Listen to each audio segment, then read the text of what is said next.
Nosotros somos la Asociación Cultural Hacenderas, llevamos ya 4 años aproximadamente y, como os digo, pues os invitamos a participar en nuestras actividades.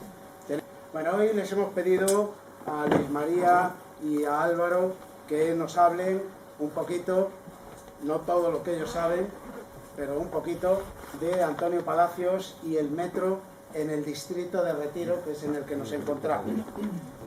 Bueno, Álvaro Bonet, es un honor, es un lujo tenerlo hoy por aquí, que nos dedique la tarde. Yo y la asociación os lo agradecemos a los dos. Él estudió en la Escuela Técnica Superior de Arquitectura de la Politécnica de Madrid, luego estuvo en la Escuela Universitaria Técnica de Viena durante un año, ha estado con varios proyectos y subvenciones de la comunidad, hizo un trabajo también muy interesante sobre el canal del Manzanares. Sabéis que estuvieron a punto de hacerlo navegable hasta Lisboa, le faltó un pelín solo agua. Cuando perdimos Portugal, ya no valía la pena. Bueno, luego está haciendo también trabajos, por ejemplo, para Vigo, de una exposición sobre Antonio Palacios. Tiene algún libro también publicado, Trazar la mirada, cuaderno de viajes de Antonio Palacios. Bueno, tiene un trabajo impresionante sobre este tema, probablemente una de las personas, si no la que más conoce hoy en día del trabajo de Antonio Palacios, sin lugar a dudas. De tenerle hoy aquí, pues la verdad es que es de nacimiento, nació el 8 de enero de 1874 en Porriño, Pontevedra, y bueno, pues tiene la condición ganada, por otro lado, de ser considerado el constructor de Madrid, así es como lo llamó Jacobo Armero en su exposición de 2001 en el Círculo de Bellas Artes, y es el distrito centro. Y la parte, digamos, limítrofe entre Retiro y Centro justamente es el Paseo del Prado, lo cual pues deja dentro de este distrito algunas piezas importantes. Pero antes de continuar quería decir que Palacios, que aquí vemos esta foto de 1900, cuando son sus compañeros de promoción, aquí está con Otamendi, Joaquín Otamendi, que es el mayor de los 4 hermanos Otamendi que hubo. El segundo, Miguel, ingeniero de caminos, especializado en electrotecnia, es el que luego fuese el director de la compañía metropolitana Alfonso XIII, desde su fundación hasta su fallecimiento en 1958. Y bueno, pues los dos arquitectos, cuando digo Palacios Otamendi, siempre es Otamendi arquitecto, porque si no me refiero al otro como Miguel Otamendi, lo digo para aclararlo. Trabajaron juntos casi 2 décadas, que es prácticamente lo que duró la construcción del Palacio de Correos. Se formaron en la Escuela de Arquitectura de Madrid, que estaba en la calle Estudios, que empieza aquí, en este conjunto de Colegio Imperial, Colegiata, que había sido de los jesuitas, y que es la institución, digamos, educativa más antigua de España. Curiosamente, no con el mismo nombre, no con la misma forma, no en el mismo sitio, pero es heredera de los estudios de la Villa, que luego dan lugar al Colegio Imperial, que luego dan lugar a los Reales Estudios de San Isidro, que acaban siendo el Instituto de San Isidro, y parte fue la Universidad Central, con este sector de aquí que cogía las plantas de arriba y la fachada de la calle Estudios, que fue la Escuela Superior de Arquitectura, hasta que se traslada al campus de Ciudad Universitaria en 1936, fatídicamente. Inaugurar el edificio en junio, con los exámenes de junio del 36, trasladándose la biblioteca y perdiéndose casi la mitad de los fondos de una de las mejores bibliotecas de arquitectura del mundo. Entonces, bueno, pues es parte de la historia, pero lo quiero reseñar porque la importancia, aquí sigue estando el escudo de arquitectura y es algo que pasa prácticamente desapercibido, porque en ningún sitio se cuenta que este lugar sea tan importante, porque como institución, ya lo digo, que es heredera de una tradición de enseñanza no interrumpida más antigua que la Universidad de Salamanca en este caso. En la calle Atocha, de 45-47, vivían los hermanos Otamendi con sus padres, venidos de San Sebastián, de donde eran oriundos, y curiosamente a escasos metros de la parroquia de San Sebastián, o sea, vivían al lado de la parroquia de San Sebastián, y esta concretamente era la puerta del piso de los Otamendi donde vivieron todos ellos. Quería reseñar que justo cuando lo visité, pues dije, ostras, digo, ¿será que Palacios, a base de ir a ver a Otamendi, se prefiguró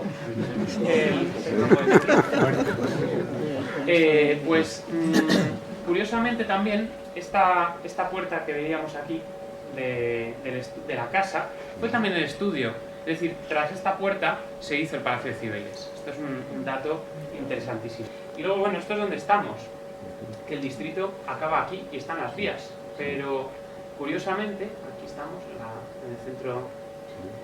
Aquí enfrente tenemos este conjunto que era la sociedad de gas, la sociedad de gasificación industrial, la SGI, que era la que hacía la competencia a la Gas Madrid, que estaba en la Ronda de Toledo, con proyecto de Landecho y de Lorenzo Gallego.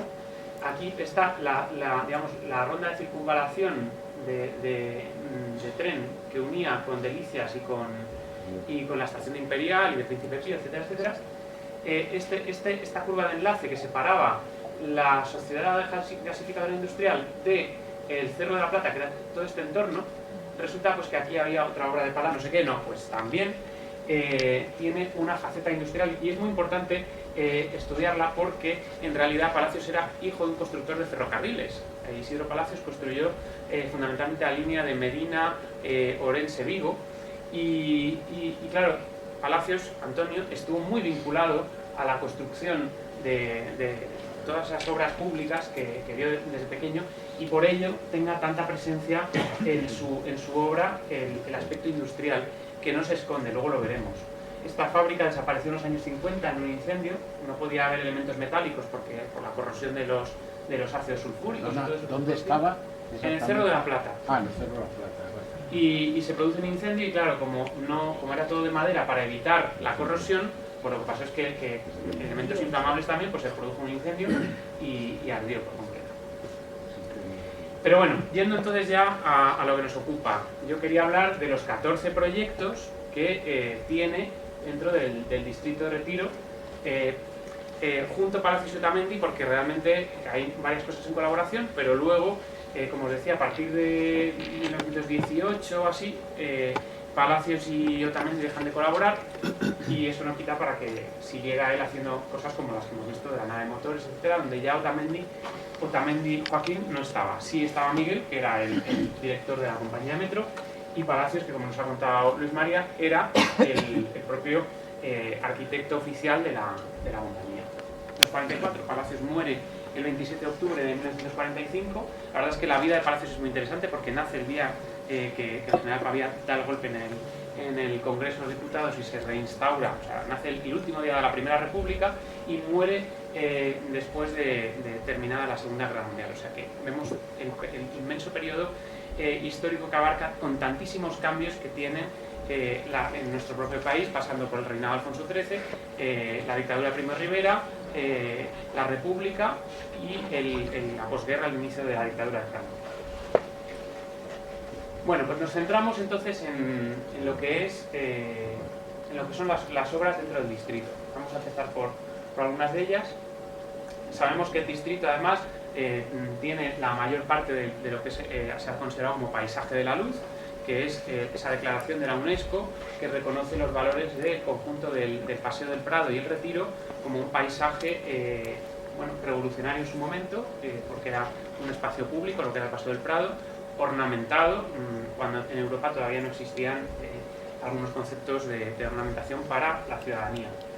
Este reconocimiento, que es de apenas hace 3 o 4 años, lo traigo porque además de tener que ver con el distrito, hay varias obras de Palacios que están dentro de esa declaración. Es decir, que Palacios podemos ver que desde la Casa Guayar, que está un poco alterada, Círculo de Bellas Artes, Casa Hernán del Sol, Casa Palazuelo, Palacio de Comunicaciones o el Instituto Cervantes, que es el antiguo Banco Español del Río de la Plata, son elementos muy destacados del conjunto y que quedan dentro de ese contorno del paisaje del alma.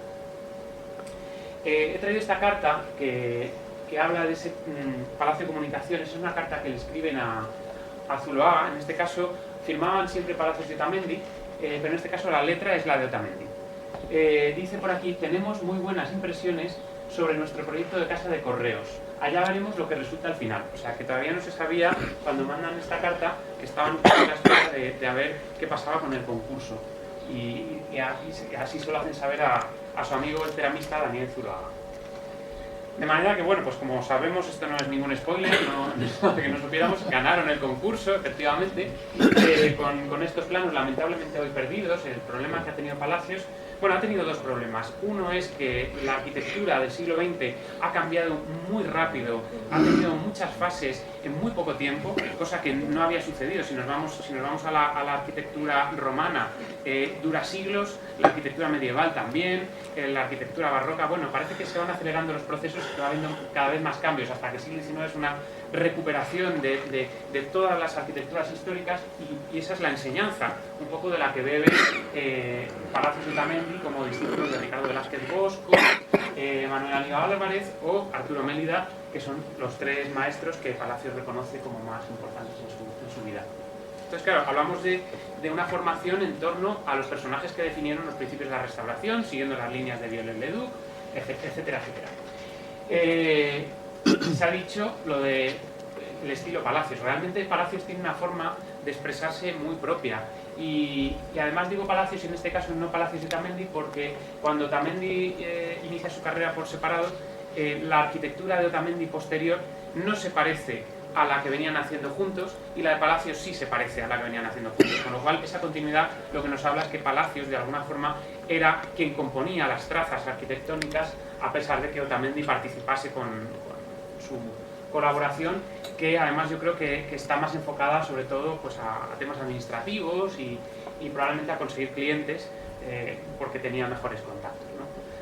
El caso es que, sea como fuere, este Palacio de Comunicaciones, pues la otra cosa que nos demuestra este plano es, por un lado, la falta de reconocimiento, porque cambia muy rápido la arquitectura, y entonces Palacios queda como anticuado, y la otra es la pérdida de documentación. La arquitectura realmente tiene un todo parecido a lo que viene siendo luego el construido, salvo por un detalle, y es que la torre es más bajita en el plano, le añade un cuerpo con una ventana termal que aquí no está. Pero el resto de las fachadas se corresponden bastante a lo que era. Influencias, desde luego, de la secesión vienesa, de Otto Wagner, influencias de la arquitectura americana, de la Escuela de Chicago. Esto, aunque no viajasen, lo que sí que llegaban eran libros y revistas, etcétera, etcétera. Miguel Otamendi viaja en 1904 como delegación española con González Echarte a la Exposición Internacional de San Luis, y acuden como representación de España a la inauguración del metro de Nueva York también. Entonces, no es de extrañar que en esos viajes que se hacían con grandes baúles llenos de pegatinas de hoteles transatlánticos que tardaban varias semanas en llegar, etcétera, etcétera, y que para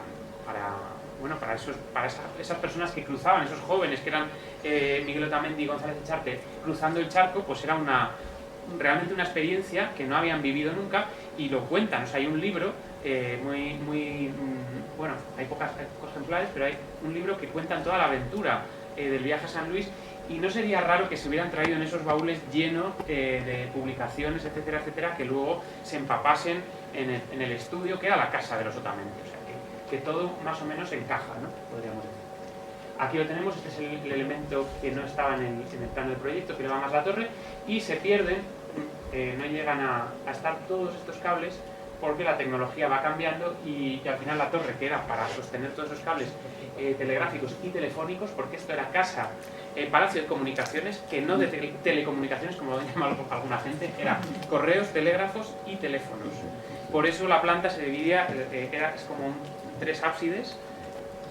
Esto que he traído es un encaje del Palacio de Cristal, porque es algo que siempre se cuenta, que el Palacio de Cristal del Retiro, de su maestro Ricardo Velázquez Bosco, inspira directamente, con las mismas proporciones y dimensiones prácticamente, ese vestíbulo principal del Palacio de Comunicaciones. Aquí lo vemos. Un vestíbulo, que es una preciosidad. Son los 2 únicos planos originales que se conocen a día de hoy del Palacio de Comunicaciones, y que están firmados por... O sea, lo que pasa es que lo que digo, que lo de los cables no se llegaron a instalar, porque la tecnología, desde que es el concurso en 1904 hasta que se inaugura en 1919, pues ha cambiado, y a lo mejor ya las necesidades no eran llevar los cables por ahí, etcétera, etcétera. Lo que sí que queda patente, y ya lo habíamos anunciado, era esa, para mí, rasgo de modernidad en Palacios, de dejar la estructura vista en muchas de sus obras, estas estructuras metálicas que tienen que ver con esa, con esa cercanía al mundo de la construcción de ferrocarriles que había vivido con su padre. Y bueno, aquí tenemos algunos detalles de la decoración interior. Estos mismos azulejos también son sevillanos, también son de la casa Ramón, como los de Metro. Tiene también los cordones, en este caso en vez de ser en bronce metalizado, son de colores, pero son un material que se usó muchísimo en esa época en Madrid. Tuvo mucho auge y de hecho todavía hoy en día se pueden encontrar. Ana Sagasti, por ejemplo, en Teatro Pavón usó este tipo de azulejos en la cafetería y se conservan al menos un par de paños. Y también lo podemos encontrar, pues se me ocurre, en la famosa taberna esta de San Millán 4, que tiene este tipo de azulejos, o en la de Malacatín, en la calle La Ruda, donde han explosivo, también tienen este tipo de azulejos. Y bueno, este es el pórtico famoso de los buzones. La casa Palazuelo, la casa de Demetrio Palazuelo, que Demetrio Palazuelo era un empresario con mucho dinero, muy adinerado, que además es el abuelo de Pablo Palazuelo, el escultor y pintor contemporáneo. Y bueno, pues Demetrio Palazuelo tenía muchísimas propiedades y le encarga a Palacios en 1908 esta casa en la calle Alcalá, en este barrio de los Jerónimos, que como sabéis pues es una apertura de un espacio que había sido los Jardines del Buen Retiro, la Huerta de San Juan y todo el conjunto de edificado Buen Retiro, que bueno, nos podría dar Carmen una conferencia sobre todo eso, porque es la gran experta. Ella hizo la tesis en el Palacio del Buen Retiro. Así que nada, animadla a que no lo vean. Pues a las traseras de Cibeles, realmente Cibeles, el Palacio de Comunicaciones es esto de aquí, solo está en medio esta otra casa, de distancia hasta la casa de Palazuelo, que tiene una solución que Palacios utilizaría pues, en otros casos, como en las escuelas de Fernández Caballal de Porriño, con el torreón digamos, amansardado, ¿no? Así un poco de influencia francesa. El palacio desaparecido de La Maza en Madrid, en la Castellana, o este no edificado, bueno, se hizo hasta aquí, el sanatorio, el gran hotel sanatorio del balneario Mondariz, pero la torre no se llegó a concluir y vemos cómo pues, tiene esa resonancia en muchas de sus obras. ¿La casa Palazuelo no está en Madrid? Esa es la casa comercial Palazuelo, esa se la encarga varios años después, es en 1919. Pero sí, esta es la primera casa Palazuelo y es casa de viviendas, la otra es solo casa comercial, la otra no tiene viviendas. Y bueno, esto es el portal, he traído imágenes porque bueno, normalmente este tipo de arquitecturas son difíciles de visitar y creo que es interesante poder ver algunos detalles como la escalera, cómo los rellanos meten unos espejos para darle mayor claridad, el ascensor conservado original con su cabina histórica. Y aquí vemos la rejería maravillosa en toda la obra de Palacios y el ascensor con esta escalera en ábside iluminada por 3 ventanales que van cerrándose. Y la otra casa, la casa Hernández Sol, que esto es una novedad, por así decir.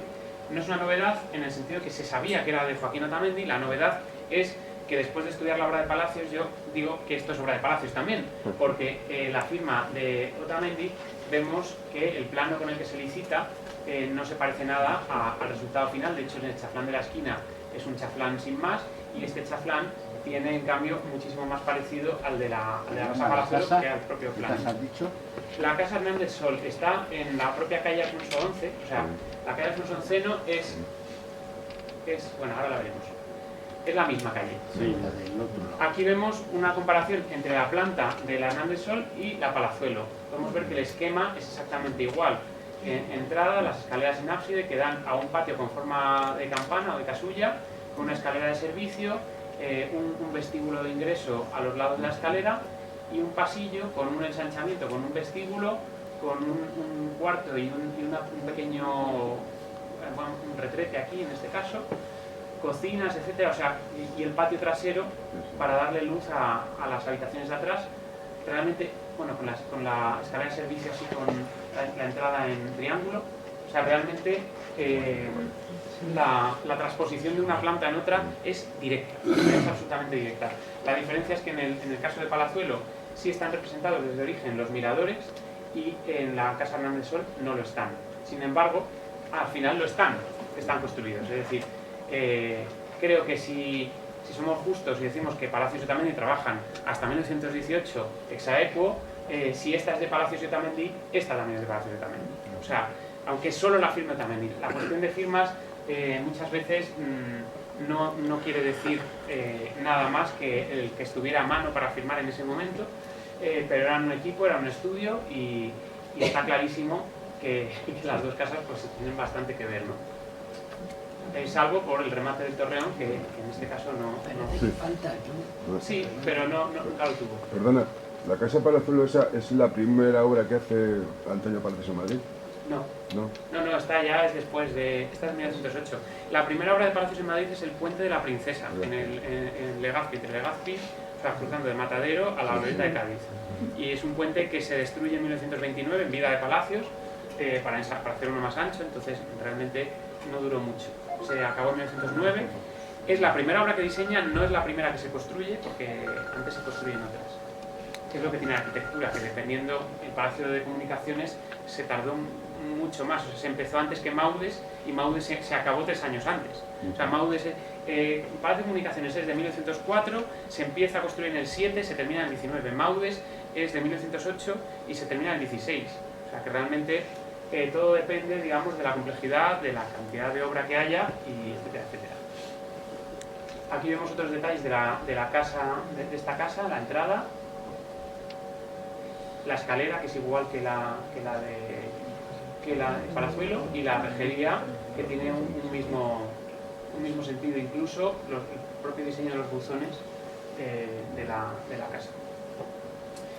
Pasamos a ver ahora unas obras efímeras, algo que también interesa mucho a Carmen. Esto sería una obra también absolutamente desconocida hasta la actualidad, que sería un pabellón de vinos y refrescos en la Feria de Mayo de 1902 en El Retiro, que es una feria pues que se hace un poco a imitación quizá de la de Sevilla, pero se hace con motivo de San Isidro y sobre todo coincidiendo con 1902, que es cuando son todos los fastos para celebrar la jura de Alfonso XIII, que, bueno, como sabéis, era monarca desde nacimiento, pero estaba la regencia de su madre. Entonces en 1902 es el año de mayoría de edad, por lo tanto se celebran muchas cosas, y en esta Feria de Mayo, aunque no hay ninguna firma, Palacios todavía no es nadie como para que lo reseñen en la prensa. Sin embargo, el propio Palacios sí lo pone en uno de sus escritos de los méritos que tiene, muy al principio de su carrera, reseña su participación en la feria del Retiro. Y este dibujo, que tiene todas las resonancias de cómo podemos ver con este tipo de cubiertas y tal, pues es un dibujo que está sin filmar, pero que acompaña a parte de la documentación que se conserva de Palacios de Otamendi en su relación con Daniel Zuloaga. Por lo tanto, eso más esta foto de lo que podría ser este mismo pabellón en construcción, porque vemos que todavía le faltan bastantes elementos, pero vemos algunos detalles como las palmetas estas de la barandilla, el hecho de que esté escalonado en varios niveles, como lo está el propio pabellón, pues nos hacen suponer que esto y esto es lo mismo y que efectivamente era la obra de Palacios. Luego, esto sería una atribución, esta realmente, la otra hay más datos para soportarla, esta es una atribución, es un monumento dentro de, bueno, es casi más bien un stand expositivo de la papelera española en la Feria de Industrias Madrileñas de 1907, pero hay algunos ejemplos que sí son de Palacios, donde podemos comparar y establecer similitudes para atribuir esta obra, digamos, fuera de toda duda a Palacios, ¿no?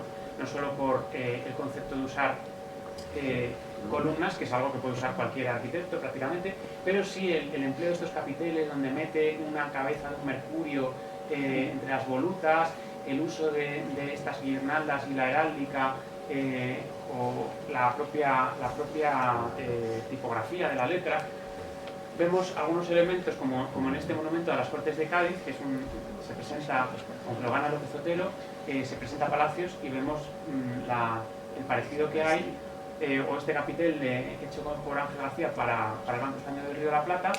Vemos la consonancia que hay entre ellos, por no decir que algunos elementos podrían venir incluso de la formación con su maestro Mélida. Esto es un boceto de Mélida.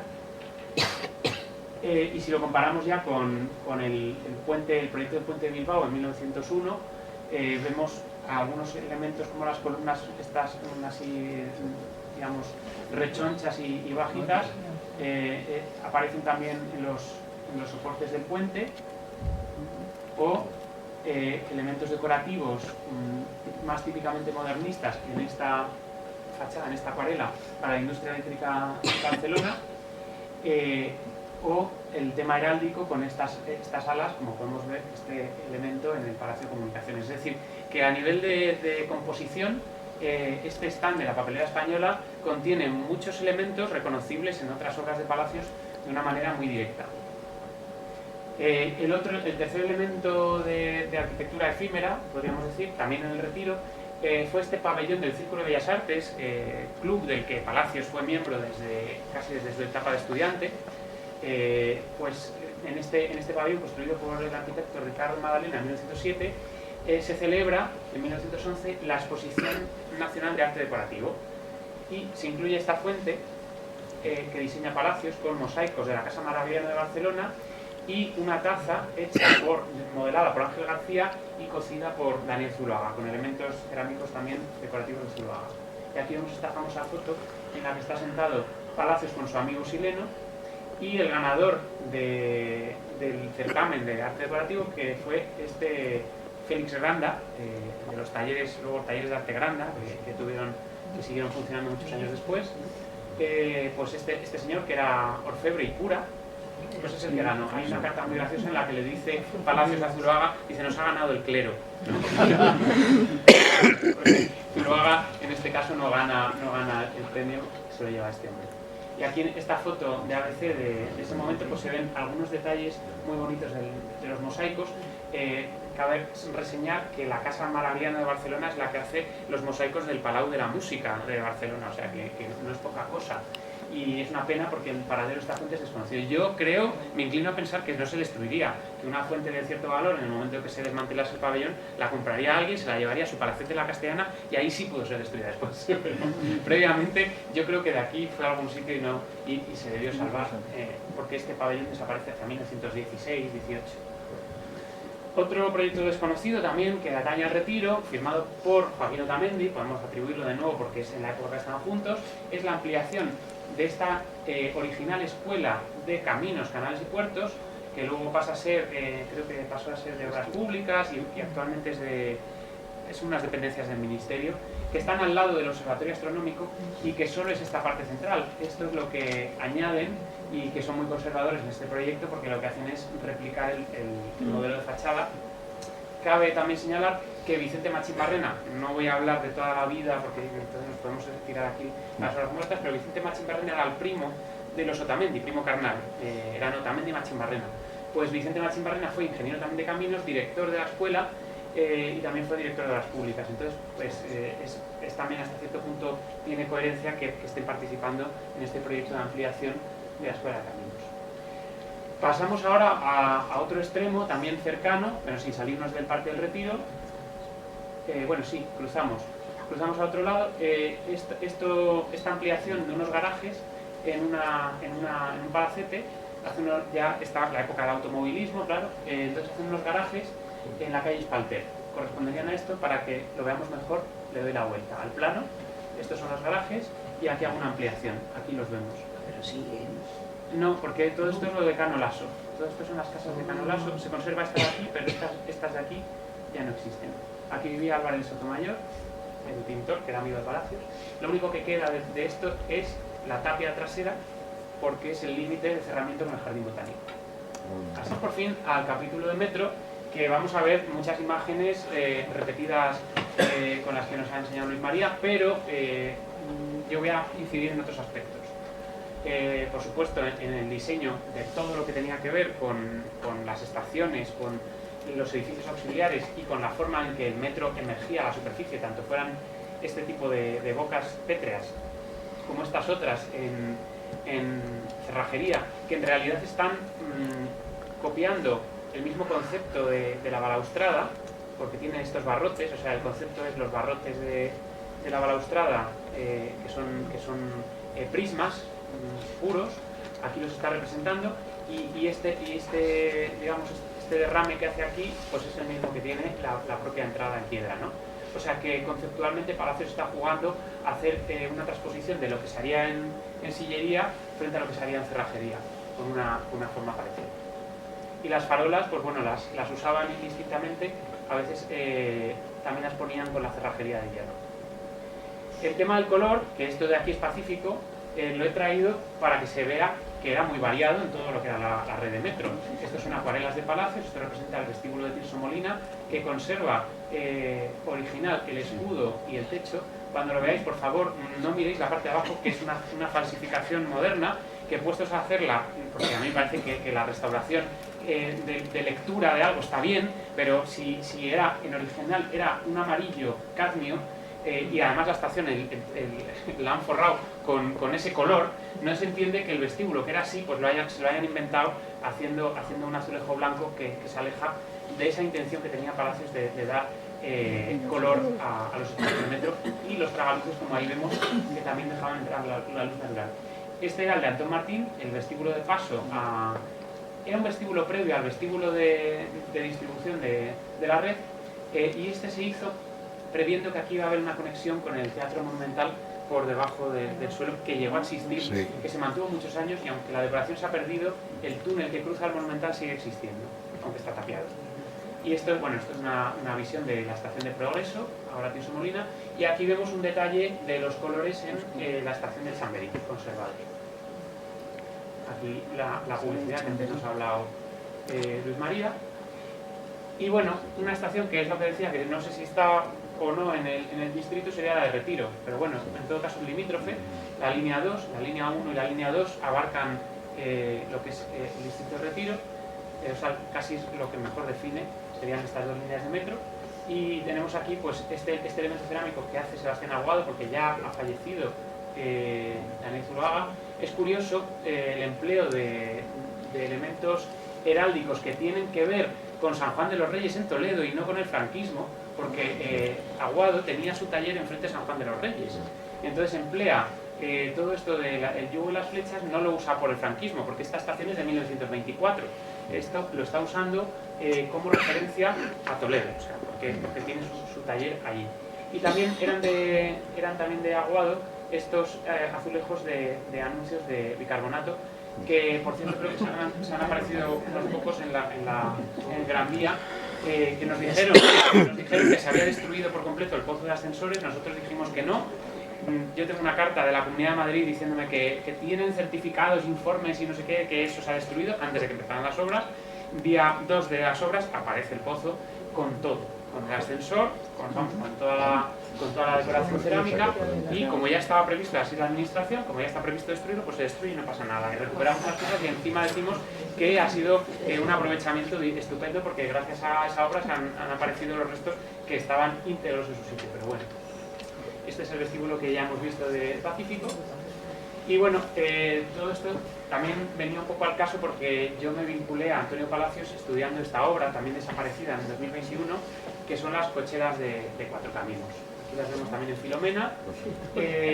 Bueno, pues para mí, después de haber estudiado la obra de Palacios en su conjunto, me parecía que era la mejor síntesis estructural de lo que representa la arquitectura de Palacios, quitando mármoles, quitando decoración, quitando todo tipo de elementos propiamente del lenguaje arquitectónico y dejándolo en la esencia estructural de lo que era, pues era la obra perfecta y se podía haber conservado, pero bueno, nuestros políticos no lo quisieron, y aunque se declaró ilegal la obra, pues se siguió demoliendo y ya no existe, es un solar. Pero bueno, sí quería compartir estas imágenes porque además aquí tenemos esto de aquí, era una ampliación para hacer una sede en la cabecera de las cocheras, dando a Reina Victoria, la sede de la compañía de metro, con proyecto de palacios y estructura calculada por el mayor ingeniero español de todos los tiempos, Eduardo Torroja. Y bueno, pues estaba toda la parte, las dos primeras plantas estaban ejecutadas. Aquí vemos planos, nos negaban también que fuera autoridad de Palacios, la Comunidad de Madrid, y bueno, Palacios siempre fue el arquitecto de la compañía, es indudable.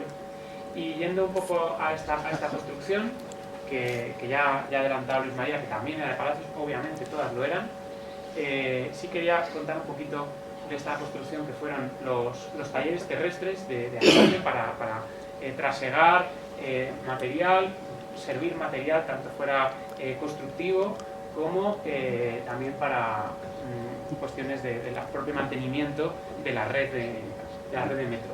Lo que fueron las primeras oficinas, que yo creo que eso es lo que da lugar a que estuvieran en Cabanillas después, es que estuvieran aquí esas primeras oficinas.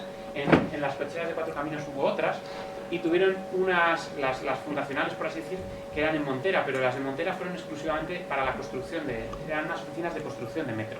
Ese edificio donde estaba el Colegio Nacional de Sordomudos, todo esto está ese edificio de frente es el del Colegio Nacional de Sordomudos, que se veía en la otra foto, si no me equivoco. Aquí ya vemos todo el conjunto muy alterado. Entonces, bueno, estos son de las últimas fotos antes del derribo, y aquí ya vemos el derribo, y no pongo lo que hay ahora porque nos sangrarían los ojos, pero bueno, esta foto ya la hemos visto antes. Lo que sí, pues este plano, que también es inédito, es una de las cosas que localizó en la investigación, que es la alineación de este solar por parte de Palacios, firmada por Palacios y por el propietario anterior, que se lo vende a Metro. Y estos planos, que también son inéditos y que tampoco se conocían, firmados por Palacios, de la construcción de estas naves. Estas fotos Metro las tienen subidas en sus archivos, como el interior de las cocheras de Cuatro Caminos, pero están equivocadas, son de aquí, son de Granada, esta también. Y esta directamente lo pone, con los talleres de la calle Granada, Valderribas. Y aquí vemos esta imagen de esa nave con estas fotos de los trabajadores, del personal de los talleres y los jefes de talleres delante de esas puertas, que son garajes de la flota terrestre. Y nada, decir simplemente pues que estoy trabajando en un 3D para su recreación, y bueno, pues va avanzando poco a poco. Respecto a la nave de motores, que también la hemos estado viendo, sí quería señalar que esto es una lamentable pérdida, la nave de acumuladores, porque aquí vemos la altura donde acomete es exactamente esta, es decir, que este paramento era original, que el rombo efectivamente era el original de la fachada, que las particiones, este gran ventanal en el centro era el ventanal, aunque luego le abrían una puerta, o sea, estaba como camuflada, forrada, pero permanecía ahí. La ley de patrimonio español dice que un bien de interés cultural lo es por sus valores, independientemente, o sea, la declaración es simplemente el reconocimiento de los valores, pero que un bien de interés cultural es el bien y todos los elementos que forman parte del mismo o hayan formado parte del mismo. Es decir, que aunque estén disgregados, aunque si un bien es una casa-palacio del 18, donde una parte pasó a una familia, un trocito pasó a otra familia y están separadas físicamente, el conjunto es todo. No es solo el trozo de palacio que se ha conservado como palacio y el trocito escindido ya no lo es. Entonces, todo, porque esto era un conjunto, desde la casa de los ingenieros, que además, si nos fijamos, efectivamente, el retranqueo que se produce y el adelantamiento de esta nave es un juego de volúmenes que tiene una continuidad en la propia reja, donde los faroles de la casa del ingeniero son los mismos faroles de la entrada a la parte principal de la nave de motores. Lo que nos habla es de que todo esto es un conjunto y que el derribo de esto, si nos atuviéramos a la ley, sería un delito. ¿Y cuándo se ha derribado? Pues se derribó hace 3 años. 4 años. Hace 3 años. Este es el interior de la nave. Una de las cosas que se me ha olvidado incluir es una fotografía que sí que ha puesto Luis María, que es la fachada de atrás, que si os fijáis dista mucho toda la decoración y la capacidad, digamos, ornamental que tiene la propia nave por delante frente a lo que era la fachada trasera, que era un plano liso. Bueno, pues eso era en ese concepto de nuevo mecanicista o utilitario de Palacios de que podía crecer la nave, no le hace una fachada trasera siguiendo toda coordinadamente con todo, porque dice se puede tirar y seguir añadiendo módulos, porque toda la nave estaba modulada. Entonces Palacios decía, caben 3 motores, caben 6, caben 8, a medida que hagan falta. Si esto tiene que crecer, hay terreno y tenemos el diseño, nos lo marca en las fachadas laterales. Y la fachada última de remate, pues el día que haga falta ya se hará. Que era un pensamiento y eso no se cuenta. Entonces parece claro, que las cosas cutres eran cutres y las muy bonitas eran muy bonitas, pero todo tenía un sentido. Bueno, esto no lo cuento porque es el interior, que ya hemos visto, sí reseñar el empleo de los azulejos, cómo está remarcando todo este lenguaje. Se encuentra en los edificios, en las subestaciones eléctricas, en forma de molduras. Se encontraba en el interior de las cocheras de Cuatro Caminos, se encontraba en las cocheras de las ventas. Incluso en los talleres terrestres de Valderrivas también estaban elementos que unas veces se expresaban en cerámica vidriada, otras veces en molduras escalonadas de ladrillo, otras veces en piedra, pero bueno, esta es la nave que se ha perdido. Una vez que se ha derribado, lo único que queda pedir es que en el futuro se restaure el conjunto, reconstruyendo el volumen como fue, porque en realidad lo que estamos viendo es como si, a la Puerta del Sol le tirásemos uno de los edificios que hacen el arco y hiciéramos una cosa. Pues no tiene sentido. Es un conjunto y como conjunto merece, si es bien de interés cultural, lo es íntegramente y tiene que recuperarse.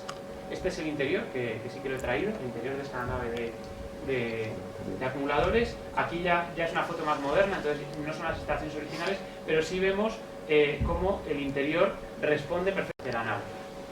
Aquí vemos el conjunto. Además vemos también el juego de volúmenes, no es casual. Y las piezas que se han conservado y las que se han tirado también del ladrillo, que estaban en la zona trasera, que daban a Cabanilles, eran también de Antonio Palacios. Esto es un detalle de los planos de la Casa de los Gatos y vemos cómo esto sí estaba en el original. Y ahí lo vemos. Y sin embargo, cómo se ha perdido también. O sea, cómo necesitaría una restauración el propio edificio de la Casa del Ingeniero, que ha perdido su expresión exterior, digamos. Y por último, el último edificio que quiero contar, que este es un proyecto no construido en el distrito de Retiro, sería, este es un hallazgo fenomenal, aquí vemos el Palacio de Comunicaciones y aquí vemos el Ministerio de Marina, que no es igual que este. Bueno, pues este es un proyecto que hubo de Antonio Palacios, que no se conocía, lo he presentado recientemente como obra inédita en el simposio de Antonio Palacios que se ha celebrado en el Museo de Pontevedra. Va a estar dentro de la obra completa del catálogo que se va a publicar por parte del museo, de la obra completa de Antonio Palacios. Y bueno, pues es un proyecto que no salió adelante porque fue un concurso que quedó desierto y que lo volvieron a convocar y el jurado era solo de militares y el Colegio de Arquitectos se enfadó porque no ponían arquitectos en el jurado y mandó una circular a todos los profesionales que no se presentaran al concurso del Ministerio de Marina y por eso pues quedó en el olvido y no se sabe nada. De hecho, que he restituido a la calle Montalbán del Ministerio de Marina esos dos fragmentos y que en la fachada del Paso del Prado sería esta de aquí. Pues bueno, pues esto es una de los últimos hallazgos, por así decir, y que estaría dentro, si se hubiera hecho, estaría dentro del distrito. Bien sabemos que la obra de un arquitecto muchas veces no es toda la que se construye, sino la que proyecta. Están cosas que se hacen y cosas que no se hacen y cosas que se derriban, ¿no? Entonces, bueno, en este caso tenemos una obra recuperada de los proyectos perdidos de Antonio Palacios. De catálogos, las dos exposiciones más recientes que ha habido son la de 2020-21 de Jesús Ángel Sánchez en el Museo do Mar de Vigo y esta última que ha tenido lugar en el Colegio de Arquitectos sobre las obras de Palacios fuera de Madrid y que estuvo hasta febrero de este año en el Colegio de Arquitectos. Y por último anunciar este volumen de la obra completa de Antonio Palacios que saldrá el mes que viene, editado por el Museo de Pontevedra. Aquí, bueno, un pequeño mosaico con las muchas caras de Palacios, lo digo porque hay una fisonomía bastante cambiante desde jovencito hasta ya más mayor. Aquí, bueno, en la época que se inaugura el círculo Alfonso XIII inaugurando el círculo, o aquí en Santiago. Y a partir de ese retrato de joven, se ha hecho, para conmemorar el 150 aniversario, este busto de Palacios que, bueno, si se puede a futuro se intentará hacer en bronce, y está expuesto en el Museo de Pontevedra. Precisamente con motivo de este simposio pues se ha instalado una pequeña sección dentro de la colección permanente con 3 cuadros al óleo pintados por Palacios que forman parte de la colección del museo, y este busto que han hecho Rocío Guerrero y Javier de Benito en Fuente del Sal del Jarama, o sea que el busto es madrileño.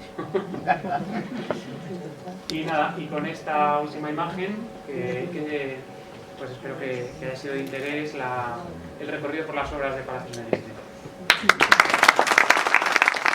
Muchas gracias, es un placer contar con Luis María y con Álvaro aquí. Esperamos volver a tener alguna conferencia más. Les repito, con los amigos de los jardines podemos hablar en Casa de Vacas si os parece oportuno. Desde la Asociación de Amigos de Hacenderas, de la Asociación Cultural Hacenderas, queremos agradeceros el haber participado esta tarde con nosotros, y procuramos tener un detallito y colaborar también con los comercios, con los pequeños comercios de la zona. Entonces hemos pensado, el otro día también lo dijimos, pagaros con lingotes de oro. Pero nos pareció, no sé, que se iba a interpretar mal. Entonces hemos pensado un poquito que la empresa, la tienda Bio Retiro, la tenéis en la calle Cabanilles, y bueno, pues un poquito de aceite, un poquito de vinagre tinto y un poquito de dulce de chocolate para que os animéis para la merienda, y agradeceros por supuesto el habernos pasado toda esta gran información. Trataremos de pasarlo a imagen y os lo pasaremos para que si os interesa. Y muchas gracias a todas, os avisaremos de las próximas actividades.